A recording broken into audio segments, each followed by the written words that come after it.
ubizi ko uri mu ntambara, ukabifata nk'ukuri ko ugomba guhatana, aho kugira ngo ubeho uri mu mahoro ariko ayo mahoro atari amahoro ya nyayo, ari amahoro y'ikinyoma. Kujya kwiyerekana mu bantu badafite aho bari kuva, badafite n'aho bari kujya. Ese abo bantu niwumva ko baguhaye agaciro, niwumva ko bakubashye, bizakongerera iki? Rero baratubwira bati shora mu bintu bikwinjiriza, wishora mu bintu byo kwishimisha gusa. Bitewe n'ibintu bigenda bibaho, abantu benshi kuri iyi si bafite ikintu cyitwa stress. Usanga n'umwana asigaye avuka akavukana stress, ariko nawe ntago azagutekerezaho ibintu byose, kuko hari ubuzima nawe wumva ushaka kubamo, hari ibyo ushaka kubaka umubyeyi wawe atazi. Umubyeyi wawe aragutegurira, nubwo zigihari, nubwo urwo rukundo wumva ukirufite ku muntu, ukirufite ku bintu, iga kubivaho kugira ngo utere indi intambwe. Hahandi umuntu usanga avuga ati iyo menya koko cyagiye koko kukinagipfushije ubusa, iyi tariki turiho y'uyu munsi, kuri uyu mwaka, kuri iyi saha, ntago izongera kugaruka mu buzima.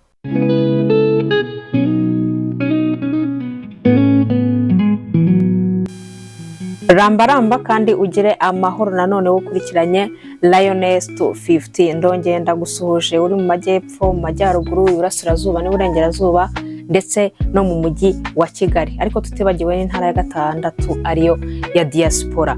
Ndaje rero kuri wa mwanya wacu, wa mwanya twiyemeje kujya twibukiranya ku mitekerereze, ku myitwarire, ku myumvire, ku mikorere yacu ya buri munsi, tugamije gusigasira ubuzima bukabuzima buzira umuze, ndetse bunagamije iterambere rirambye. Nongeye kunyarukira ku rubuga rwa kwa.com ndeba ibyanditswe na Mind Game, bavuga uko umuntu ashobora kwitwara. Batubwiye noneho ngo imyanzuro ukwiriye gufata aka kanya, imyanzuro 10 ukwiriye gufata aka kanya nkimara kuyikubwira. Wakwibaza uti iyo myanzuro ni iyi? Ni y'ubuzima busanzwe. Ni y'ubuzima busanzwe ushobora kuba wirengagiza, ushobora kubufata nkaho bidafite imbaraga, ariko Mind Game baratubwiye bati ukwiriye gufata iyo myanzuro aka kanya. Iyo myanzuro igera ku 10 ngiye kuyikubwira nihuse, ngira ngo uragira icyo ukuramo, ndetse hari n'icyo uri busigarane, cyangwa se hari icyo biri bukwibutse nawe ukwiriye gufata kugira ngo ubashe guhindura ubuzima bwawe. Umwanzuro wa mbere, baratubwiye bati hitamo kubaho utorohewe aho kubaho mu mahoro y'ikinyoma. Ako kantu sinzi nibe kumvikana. Ari ukuntu umuntu ashobora kubaho yimahoronije, niko tubyita mu ndimi zacu zisanzwe, kubaho wumva ko uri mu mahoro, ariko amahoro urimo ntago ari amahoro y'ukuri, ntago ari ya mahoro wakwiriye kuba urimo. Kuko uri kwimahoroniza, ariko hari ibibazo bihari, hari iki gihari, wowe uri gushaka kwibeshya ko uri mu mahoro, ariko ntago uri mu mahoro. Rero baratubwiye bati hitamo kubaho utorohewe, ubuzima butakorohewe. Hitamo kubaho wumva ko uri guhatana, aho kugira ngo ubeho mu mutuzo, kandi atari umutuzo wo nyawo, wowe hatana kugira ngo ubeho hubwo bwa buzima bw'ukuri. Kuko nubaho mu mahoro y'ikinyoma, hari ibindi bihari ugomba guhatana nabyo, uzaba ubayeho mu kinyoma. Kandi jya tubyibukiranya ko kubaho mu kinyoma birangira ubuzima bwo kuri iyi si ububayeho nk'utarabayeho. Rero icyiza ni uko wabaho nk'utorohewe, wabaho uri mu ntambara, ubizi ko uri mu ntambara, ukabifata nk'ukuri ko ugomba guhatana, aho kugira ngo ubeho uri mu mahoro ariko ayo mahoro atari amahoro ya nyayo, ari amahoro y'ikinyoma. Icya kabiri baratubwiye bati reka gushakira agaciro kawe ku bantu utubaha. Iyo ushaka kwihesha agaciro, ukihesha no mu bantu ubona koko bagakwiriye kuba nawe abo bantu ubaha agaciro. Ntago ukwiriye kujya gushakira agaciro mu bantu utanakwifuza kubana nabo. Kujya kwiyerekana mu bantu badafite aho bari kuva, badafite n'aho bari kujya. Ese abo bantu niwumva ko baguhaye agaciro, niwumva ko bakubashye, bizakongerera iki?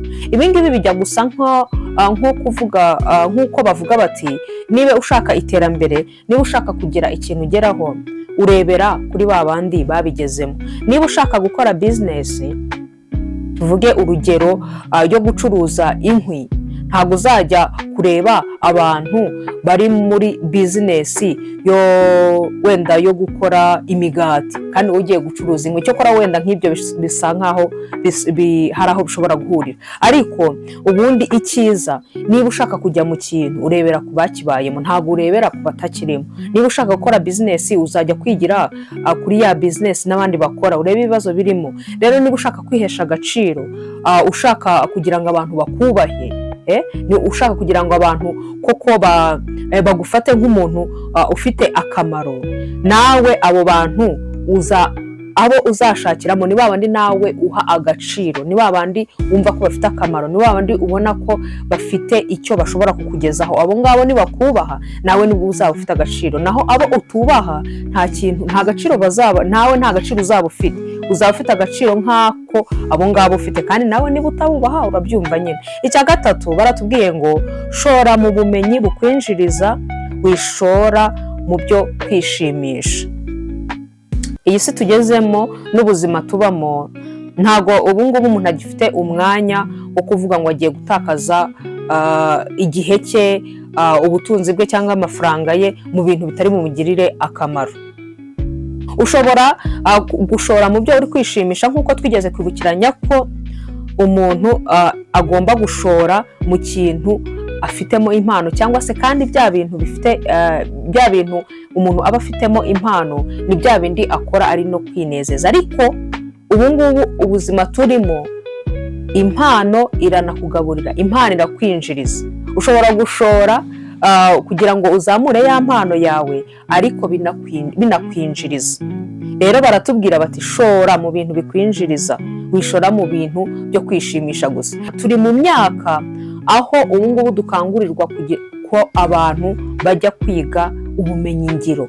Niba ufite n'amashuri runaka, niba warize ku rwego runaka, ubu ngubu bagushishikariza, usanga abantu bose baritabiriye kugira akantu k'umwuga bamenya. Ni ukuvuga ko niba ugiye kwiga akantu k'umwuga, niba ugiye kwihugura ku kantu k'umwuga, uri gushora ku kintu kikugirira akamaro, gishobora kukwinjiriza, ntabwo uri gushora kugira ngo wishimishe. Icya gatanu baratubwiye bati iga kwicarana n'ibitekerezo byawe nta kirogoya, nta kije kukudobya muri bya bitekerezo byawe. Ahangaha ngira ngo tubyumvikaneho neza. Kwicarana n'ibitekerezo byawe ni nka bya bindi batubwira bati gukora meditation, kwiyinjiramo wowe, ukiyiga, ukiyumva, ukireba, ukisuzuma.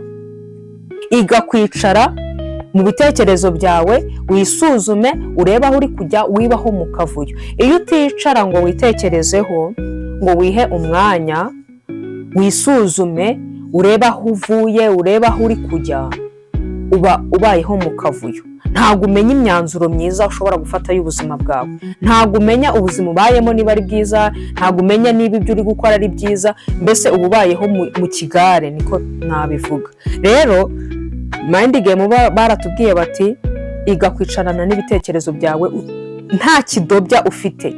Fata umwanya wawe ujye gukora meditation, fata umwanya wawe wiyiteho wowe mu bitekerezo byawe, wisukure. Kandi kwisukura mu bitekerezo ni ukwicara wenyine, nta birangaza ufite, nta kidobya ufite, wiyige, witekereze, wisuzume mbese muri rusange. Uwo ni umwanzuro nawo ukwiriye gufata aka kanya, cyangwa se gutangira gukora aka kanya. Icya gatandatu baratubwiye bati ubaka umubiri wawe ushobora kwihanganira stress. Nkuko ubushakashatsi bugenda bwaguka, bitewe n'imyaka tugenda tugeramo, bitewe n'ibintu bigenda bibaho, abantu benshi kuri iyi si bafite ikintu cyitwa stress. Usanga n'umwana asigaye akavukana stress, umuntu mukuru afite stress, umuntu mutoya afite stress. Ni ukuvuga ngo stress ni ikintu giteje inkeke muri iyi myaka tugezemo. Rero nk'umuntu ushaka kubaho mu buzima, ukabaho ubuzima bwa nyabwo, kora umubiri wawe wutoze, uwubake ku buryo uzabasha kwirinda stress.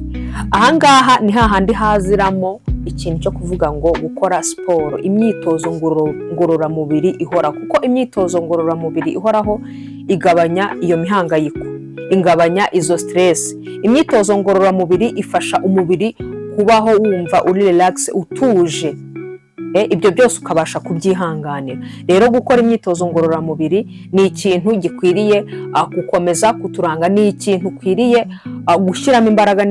Niba wabikoraga cyangwa se utabyitagaho, ongera witekereze, ongera wihe umwanya wo kubaka umubiri wawe kugira ngo ubashe guhangana n'izo stress. Umwanzuro wa 7 baratubwiye bati emera ko abantu benshi badahora bagutekerezaho. Ibi ngibi byo nibyo 100% ngira ngo hari igihe wenda umuntu bitewe n'imyaka abakirimo nuko aba atarabayeho mu buzima bumuteza ibibazo, cyangwa se atarabanye n'abantu ngo bamutengwe bagire gute. Uyu mwanzuro nawo ni umwanzuro ukwiriye kumenya aka kanya.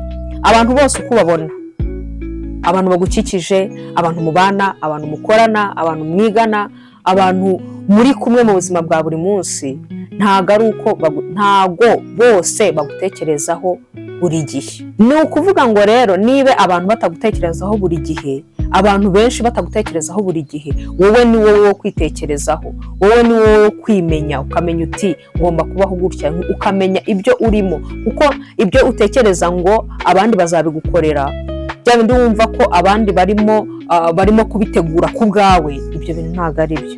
Wenda umubyeyi wawe we ashobora kugutekerezaho, ariko nawe ntabwo azagutekerezaho ibintu byose, kuko hari ubuzima nawe wumva ushaka kubamo, hari ibyo ushaka kubaka umubyeyi wawe atazi. Umubyeyi wawe aragutegurira, akagutekereza tuzabaho gutya, ariko se umubyeyi wawe yamenya koko ikigushimishije uko wumva ushaka kubaho?